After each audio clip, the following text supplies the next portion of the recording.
The filmmaker, author, political strategist extraordinaire. His documentary, Trump at War, fantastic. Steve Bannon joins us now. Of course, he's also trying to help the Europeans save their culture over there in Europe. And he joins us now. Hey, Steve, how are you?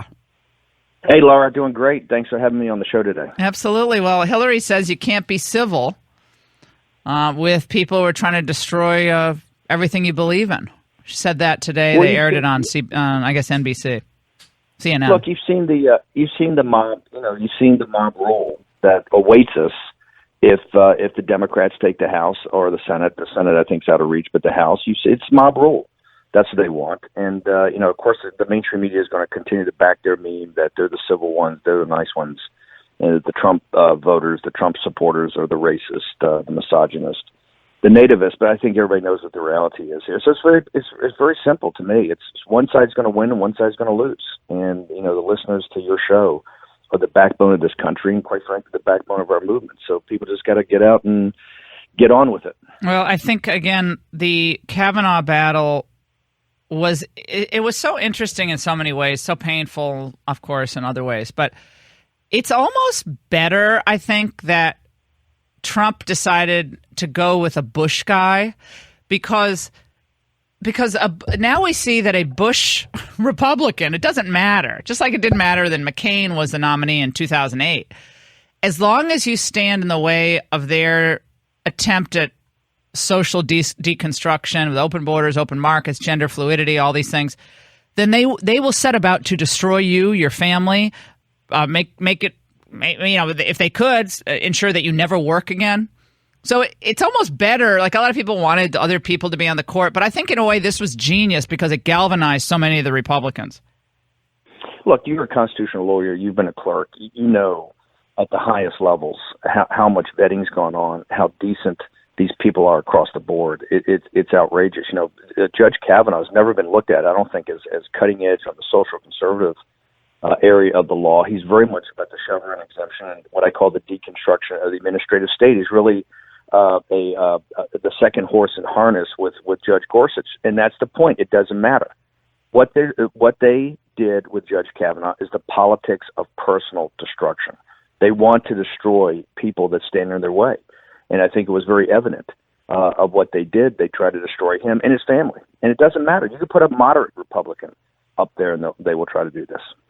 Well, and again, this then ended up showing us that when it's needed, you can have Mitch McConnell actually stand up and fight. And when the Republicans are unified, they can do anything. I mean, it would be nice if they were that unified on the wall and all these other things that the president wants to do. Maybe this is the irony of this is maybe it's a fresh beginning. As your listeners know, Laura, I've been I'm proud of being at the cutting edge of this kind of anti-establishment effort. I have battled Mitch McConnell for many years. We've disagreed on just about every topic, but we got to, he stood tall. Normally, Republicans cut and run. At the first sound of the gunfire from the social justice warriors, they will run because they're afraid of being smeared. They're afraid of being called racist. They're afraid of all these false accusations. Mitch McConnell, with the president, stood tall and actually shepherded this thing through. And I think it was a seminal moment, an inflection point in the Republican Party. And now I think we've got everybody unified. Now, I've said nothing but great things about Mitch McConnell for the last 3 or 4 days, and the reason is he deserves the kudos. He really showed real leadership and did not cut and run on Judge Kavanaugh. If they had cut and run, the fight for Judge Kavanaugh, for his confirmation, was a proxy fight on the Trump presidency. And I think it behooves everybody to really understand that the Republican establishment and the populist movement and the grassroots conservatives and the Tea Party efforts and the all the evangelical groups all pulled together, and that's why we won. And that's what it's going to take this November, and quite frankly, it's going to take that going forward. So hopefully, Laura, this is the beginning of people saying, we've got to work together. This is what happened in 2016. When I stepped into the campaign in August, we were quite fractured. Everything pulled together. It wasn't me. It was Reince Priebus. It was many, many people that came together that brought the grassroots together, people like you with your show, that brought the grassroots effort together with the establishment, and we won in 2016. That's the lesson. When we're united and put our differences off to the side, we can defeat the Democratic Party. And here's the thing, the stakes are so high. Look at what happened at the vote of Judge Kavanaugh on the floor of the United States Senate. Look how many people have given their lives to this country to defend the rule of law and defend what we have. That behavior of those protesters was just unacceptable.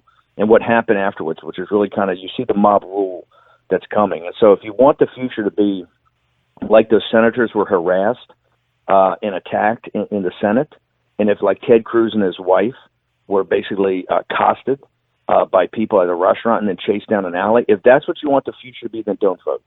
But and by the way, you may have to vote for some rhinos in your district, maybe a congressman that you're not particularly enamored with. It doesn't matter.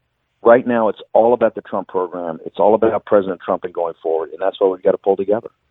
Well, we're talking to Steve Bannon here on the Laura Ingraham Show. The generic ballot has shrunk somewhat, but still the Republicans' biggest hurdle, Steve, in these House races seems to be women voters. Women strongly still supporting Democrats in some of these key races. There's about a 4-point lead in what the Post, Washington Post, and the Schar School, they polled, and this was districts as of August 24th. A lot has changed since then. But apparently it's about a 4-point advantage Democrats hold. I think that's actually good news that it's only 4 points. I think it's great news. It's really down from, look, when Paul Ryan, for the audience, just keep in mind, when Paul Ryan decided not to run, people were talking about 60 votes.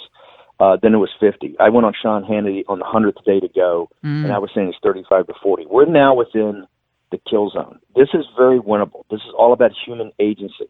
Even the Post story today is a little dated because it doesn't really talk about what happened after Kavanaugh. Mm-hmm. I think what we're going to see is, remember, President Trump won white female voters 52-48, which stunned Hillary Clinton. He won high school educated white voters or female voters, I think 69-31, some enormous number. President Trump does resonate with women who understand national security and women who are concerned about law and order and women who are concerned about the economy and jobs. And so I think we have to get those female voters out, and I think they will come out. Every number you look at, the trend is in our favor. It's trending to us stopping this blue wave.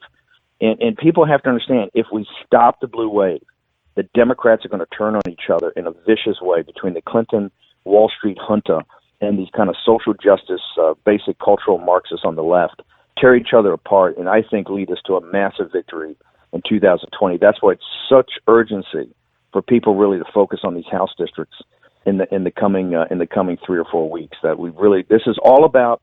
One of the great things I love about being a conservative and being a Republican, Laura, is that people understand it's about self-reliance. It's about getting up and doing something. This is 100% in our zone right now to turn this around. I think if you look at every number, the trend is in our favor. I certainly hope so. Steve, before we let you go, let's talk about what's happening in Europe. I know you have the movement. It's called in Europe. You've done some work in Italy. We see Salvini there.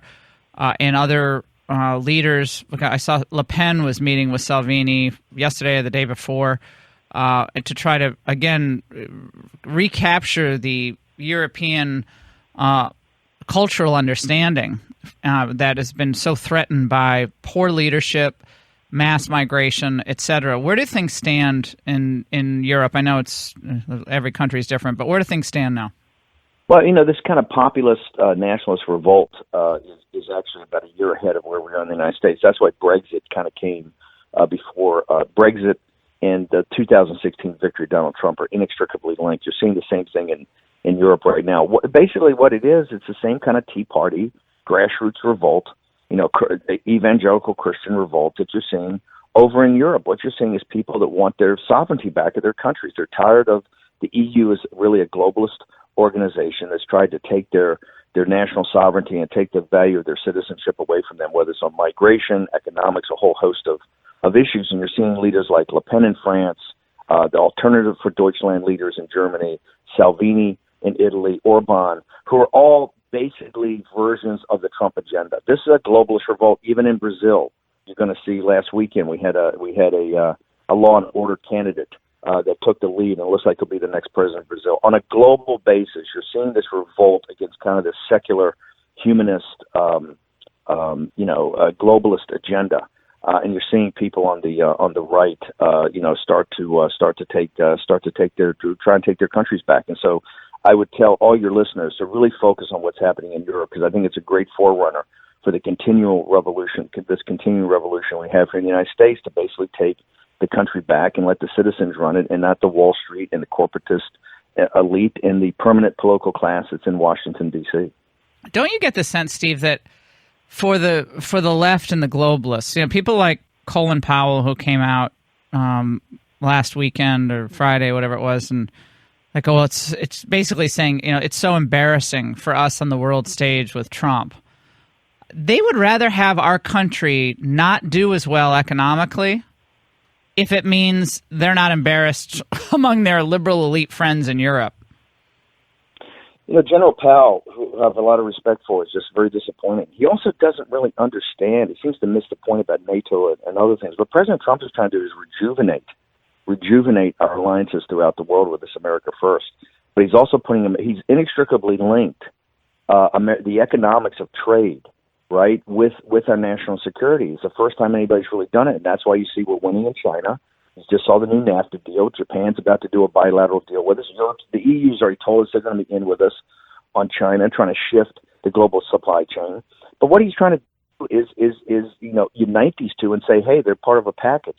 And there's people like General Powell. I mean, honestly, the General Powell discussion the other day was kind of embarrassing because he's so detached from really understanding the details. In particular, I hate to say this on NATO, where the president has done more to try to rejuvenate the NATO alliance by having the NATO countries start to step up and pay more for their own defense. What President Trump says is that we're looking for allies. We're not an imperial power.